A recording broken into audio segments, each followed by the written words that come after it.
Are you a mom who loves fun, momming, and protecting your family? If you want to meet some of the most amazing people from all over the gun world and beyond, you are in the right place. Tune in for encouragement and sometimes just courage for moms and women just like you, who are curious about shooting but are intimidated or just don't know where to start.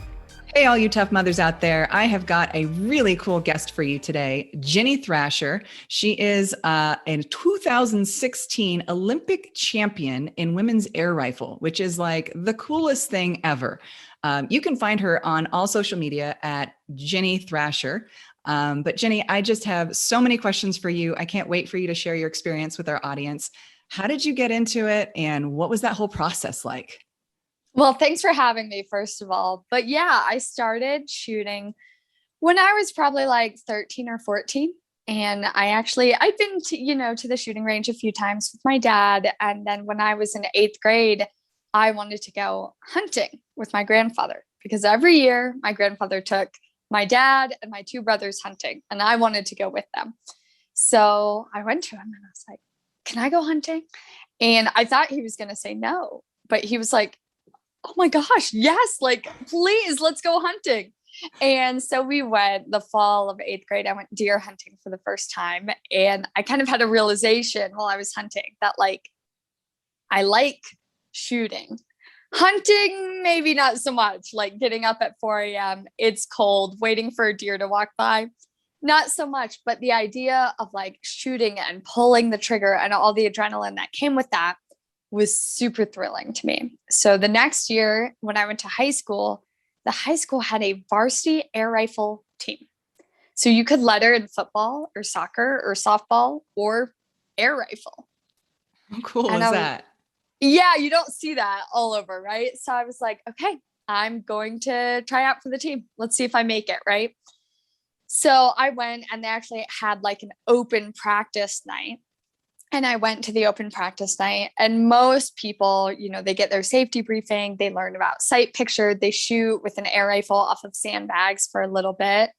And, an hour later, they go home, and if they like it, they come back, right?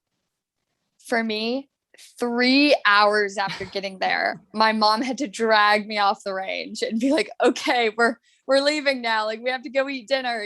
So I kind of just fell in love. I know it sounds cliche, but I kind of just like fell in love with it right off the bat. And then I tried out for my high school team, made it. And that was kind of the start of my professional shooting career. And that was 10 years ago, almost exactly. Wow, that is so cool. Yeah. So your grandfather would take your siblings and everybody shooting, and you're just like, I want to try that, and we're hunting, and you're like, I want to try that, and then you just kind of like discovered this whole air rifle thing because it was like a good way to like kind of get into it, and you're like, yeah, I don't really like shooting animals in blinds or whatever, but the shooting part, that's super cool.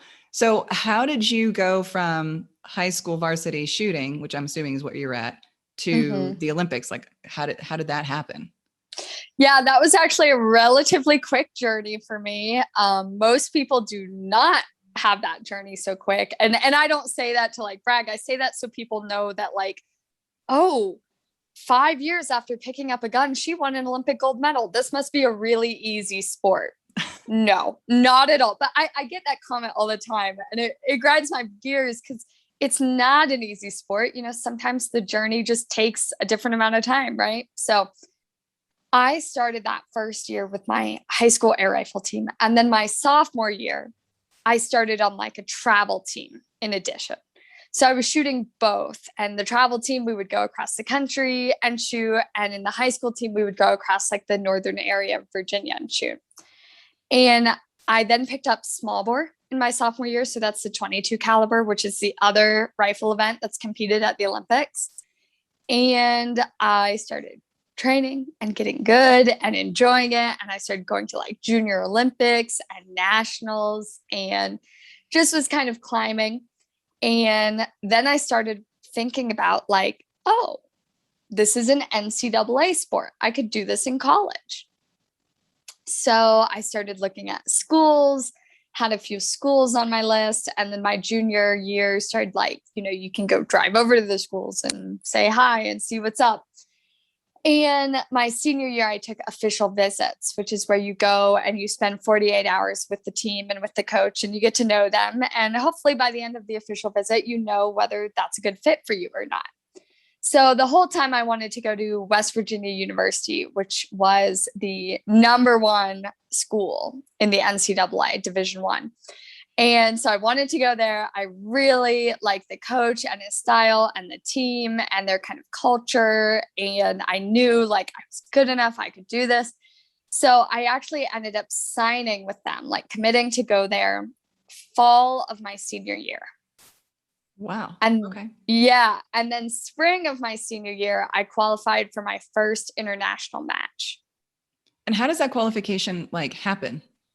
So there's a few different ways depending on the year and the match and, you know, whether it's the Olympics or a World Cup or whatever. But most of the time you have to shoot a trial, and depending on where you rank in the trial depends whether you get to go, right? So typically it's the top 3 in the trial get to go. And then the next 2, like 4th and 5th, can go on like alternate spots, basically. So they still get to shoot, but they don't get to like medal or shoot the finals or anything. So it's more like experience gaining spots. So out of how many people do like the 3 or 4 get, or the 2 or 3 get in there, and then the 4 or 5? Like how many people typically are trying out for that spot? As many as want to. So it's an open tryout system. That's one of the great things about America is like the whole like American dream, open trial system. Like we don't believe in coaches pick. We don't believe in any of that. We believe in scores and just everyone should have their shot. So anybody can sign up to shoot one of these qualification matches. And are they like nationwide, or is there just like one that everybody flies to? So there's one that everyone flies to.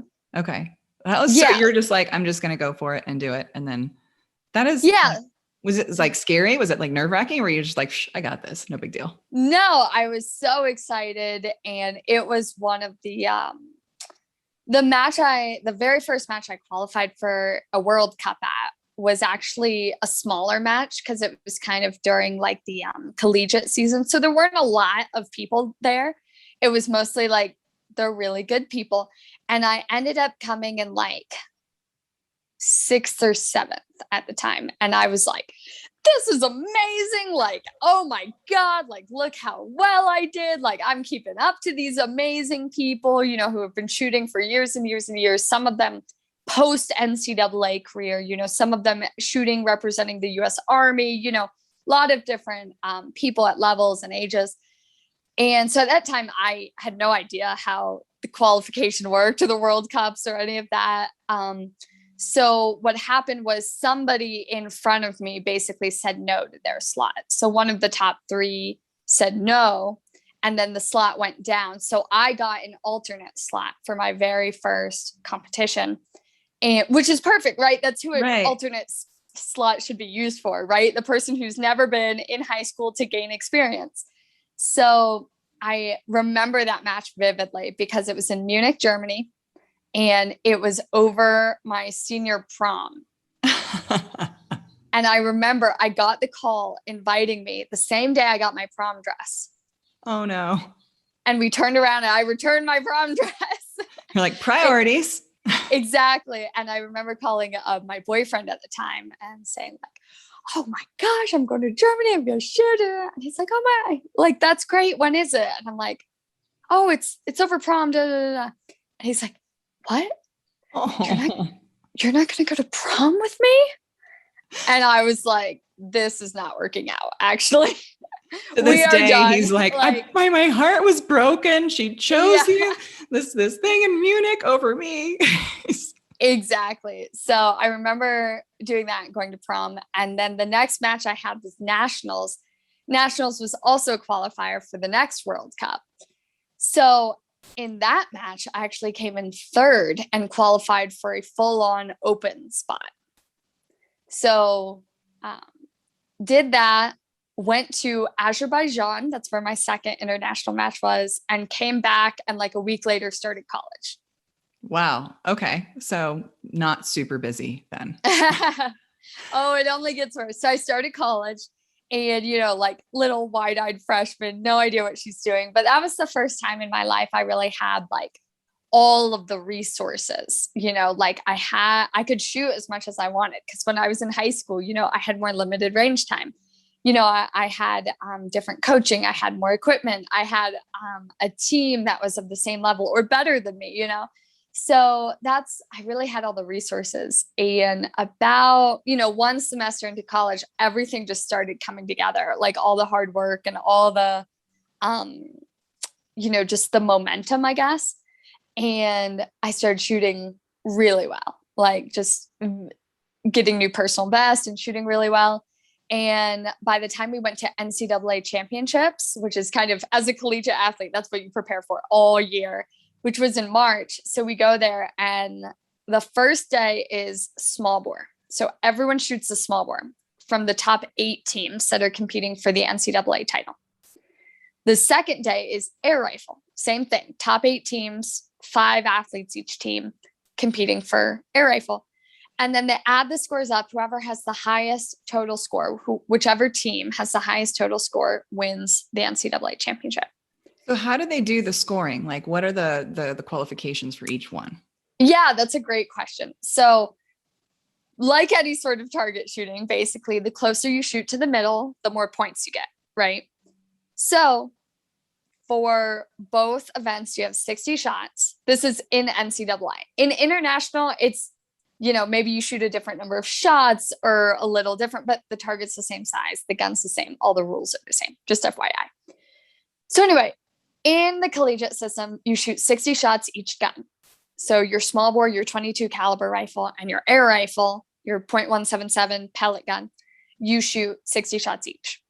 And each shot can be scored with a maximum of 10 points. So if you hit the middle, the very middle, it's 10 points. If you're a little to the left, it's 9 points, 8 points, right? Okay. You add that up. So your maximum score is out of 600. Okay. And it's very simple from there. So whoever has the highest score goes to the final, right? So the top 8 athletes go to the individual finals where they start back at 0 again. They shoot the finals format, and then whoever is winning at the end wins. So for the team competition, it's the same thing. There's just no final. Everyone goes out there. They have a block of time. You have an hour and a half, whatever it may be, to shoot your 60 shots. And whichever team has the highest combined score wins. Okay, that makes sense. Yeah. Now there's a lot more nuance to it, right? But that's the basics. And the other thing I should know is in air rifle, you shoot all in the standing position. Okay. But in small bore, you shoot kneeling, prone, aka lying down, and standing, 20 shots in each. Okay. And with the air rifle, are you just standing and shooting? Are you moving and shooting? Are there obstacles? Like, nope, you're completely standing still. And you can see, if you look at photos of me shooting, I mean, it looks like you're wearing a straight jacket, right? You're wearing this like big leather, you have a jacket with long pants and like thick boots, and all you do, you shoot, you put the gun to the side, you load, you shoot, you put the gun to the side to load. And I think pictures and videos don't really do justice of how intricate and how challenging the sport is and how mental really it is. I would say it's kind of equivalent to golf. It's one of the most mental sports out there. You're trying to take one small action, but repeat it 60 times in a row, shot after shot, being that consistent, that precise. It's so challenging, but that's why I love it. That's why you fall in love with it. And one thing I like to tell people so they have an idea of how truly difficult it is in air rifle, what we are shooting at is if you take a lead pencil, right? The size of the lead coming out of your pencil, that diameter, that's what we're shooting at 10 meters away. That's insane.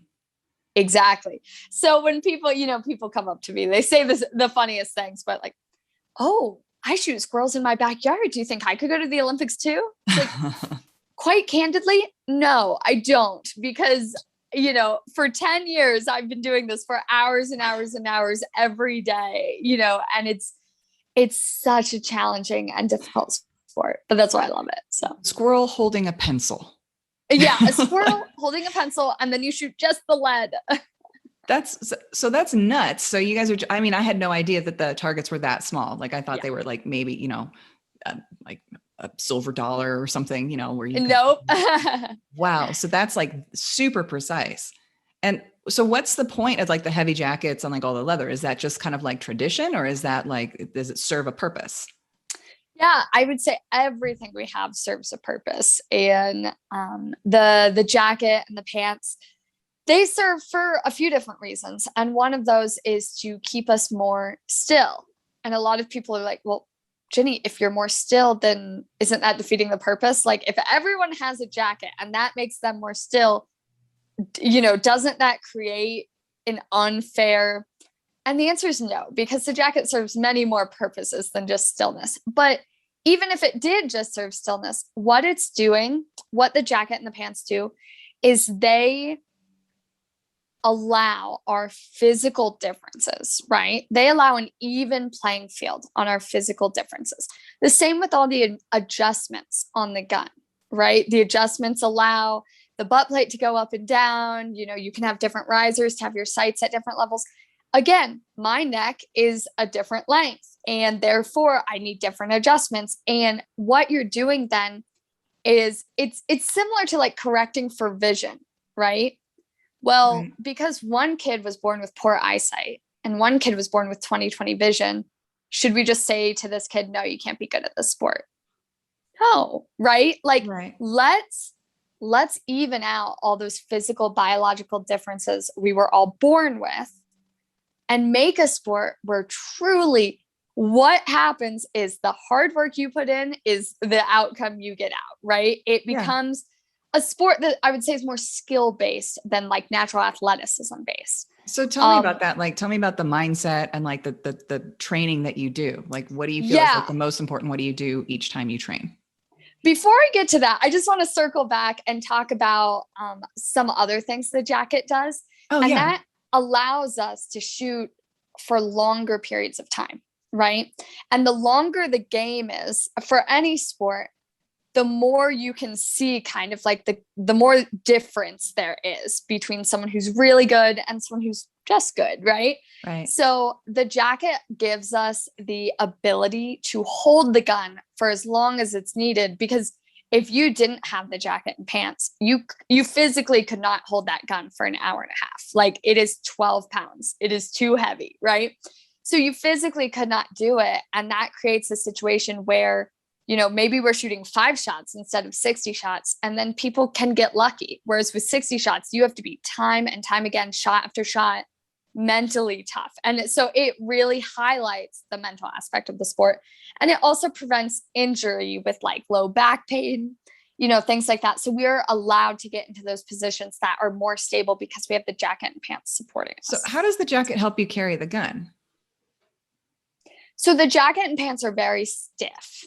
They're like a stiff leather canvas type thing. So I don't want to say it like supports the gun, but it takes some of the weight of the gun off of your muscles directly. Got it. Okay. That makes sense. Yeah. Yeah. And so does everybody have like the same like weight jacket? Like they kind of like change it to like size and shape and then like the same rifle? Or is it everybody has their own rifle customized to them within certain guidelines? Yeah, it's kind of like sports cars. Like if you're in Formula One or NASCAR, like, maybe this person has a Ford, maybe this person has a Ferrari, but, they are all built within very specific specs to the rules. So we have a lot of equipment control we have to go through to make sure our jacket, our pants, our boots, our earplugs, they're all set to the rules. So no one's having an unfair advantage. But yes, customizations, different brands, personal preference, completely allowed. Okay. Awesome. Yeah. So, okay. So now let's go back to like your training, like that, the mindset you were saying that's like really just like mindset and training. So what exactly do you do? And what do you think is like the most important aspects of that? Yeah. So I do a lot of mental training. I kind of think that's like my thing as an athlete. So obviously you have to do the physical training. Obviously you have to have the hours on the range and, put in the work that way. You have to have the equipment. You have to have the positions. You have to have the technical skills. But I think mental is where athletes can really step away. They can really break away, because that's something that it's hard for a lot of athletes to work on, because you don't see the results immediately. And it's also hard to put yourself in those situations where you can train mentally. It's super easy to be at practice and be comfortable and shoot great scores. But then you go to a really big match, a match you care about, and you're nervous. And all of a sudden you're like, shaking, your scores aren't as good because you haven't prepared for that mentally. So I would say I'm really lucky, to be honest. I've worked with a sports psych for the last 6 years. So obviously having a professional sports psychologist helping me in my mental game has been a huge, huge benefit to me. And I would highly recommend anyone who can or wants to do so, because I think, they've been trained for their entire lives to help you as an athlete become better. So why would you not take advantage of that?